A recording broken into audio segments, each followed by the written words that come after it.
Again, the Freedom of Information Act has not been passed, but I'm trying my best to enact what the Prime Minister said he will do his first sitting. He would enact the Freedom of Information Act. And that would have been so beautiful because it would have been so good for the world and the Bahamian people for the Prime Minister and Brent Simonet to come publicly and say they are not benefiting from any contractual agreement between a private entity of Baker's Bay and the government of the Bahamas, whom they happen to be a minister. That's what I call the trifecto effect. You got number one, the government. Number two, you got the owners of the boat.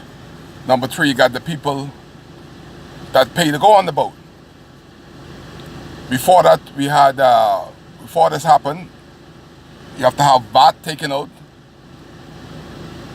But now the government is involved because of the VAT situation. Something, if it's not wrong, what about the morality of it? The morality of it in the public domain. It is wrong for any government to be in a contractual agreement to come to an island. And February 14th was a sad day in Abaco. Albies Ferry, I don't know why they picked for February 14th, because that's supposed to be a day of love. Maybe because there's so much red going around showing love that they choose that day to let 18 persons go from Albies Ferry. We're talking about persons that have their kids in nursery, persons that paying mortgage on their first home. All that dream of the good Bahamas and owning a home, sending your kids to private school has ended after years of working at Albies Ferry. These 18 persons have to struggle to find a job. Can the fast ferry, build the fast ferry, employ these people? No. They brought about 20 people on those boats from Nassau. They got their crew. Abaco is on their own. And the thing that got me so wound up is, where is George Cornish and Kirk Cornish? They are ones that came down there with Obie Roberts and Fred Mitchell and all them boys down there, declaring that they want to take Darren Hensfield's seat. This is time for Kirk Cornish and George Cornish to speak up. You have over 800 votes on Baker's Bay, George and Kirk. What is your take on this? George has been working for Baker's Bay for many years. Kirk works for the government. So what y'all gonna do? Y'all gonna give up your jobs to make life better for these workers?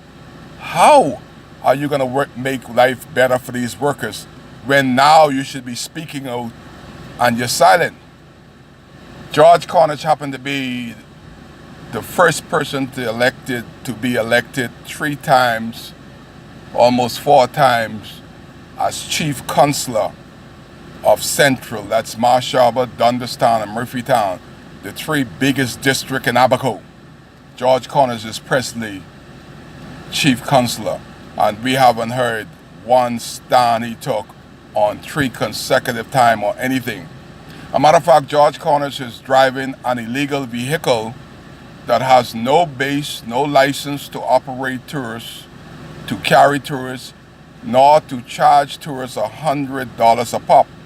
This is the guy that said that he wants to be the member of parliament, and he's involved with Baker's Bay operating an illegal transportation distribution of persons, overcharging what the government mandated to charge. We, the taxpayer, the taxi drivers, we charge $25, and Baker's Bay is charging $100 for the past 10 years. But yet, I haven't heard one single word from George Cornish. If you are working illegally, transporting people now, what are you going to do if elected the member of parliament? A matter of fact, what stand is Kirk taking on this? What stand is George taking? Or they are not taking a stand because silence means that you're going with the flow. Can George speak out against Bakers Bay and keep his job? Hell no. You're going home. Can Kirk speak out against the government, working for the government agency, water and sewage? Hell no. You're going home. Is that why they're silent? They're more concerned about their jobs rather than the jobs of the 800 plus that working at Bakers Bay that have to stand out in the elements. When are y'all gonna speak? How are y'all gonna speak? Can you speak? This is freedom. The Freedom of Information Act is coming. Freely speak on the issues that concern North Abaco. How and when George Cornish and Kirk Cornish, two Cornish boys, gonna speak. And it's those die-hard F&Ms that are Cornish gonna come over. Those ones that swear Almighty God they will not vote PLP.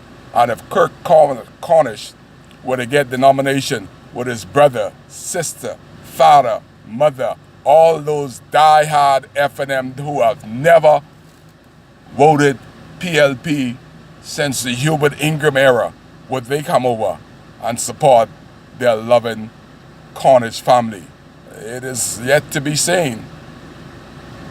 So far, they're supporting Darren Henfield. But what if one of those Cornish guys get the nomination? Would they put their F&M tail between their legs and become PLP, baby? I'm just putting it out there, baby. Kai case. Be careful what you ask for. You may get it. WCAY, live, Freedom of Information. We want to hear from Kirk Cornish and George Cornish on the issues that concerns North Abaco. How are you going to make a difference? Can you make a difference? Or you just going to be another Renato Curry? Run to Nassau after getting defeated. Kai Case, speak up. It's your time to speak. You want to be the nominee? What can you do to make North Abaco better? That is what the people of North Abaco needs to know before they go to the poll.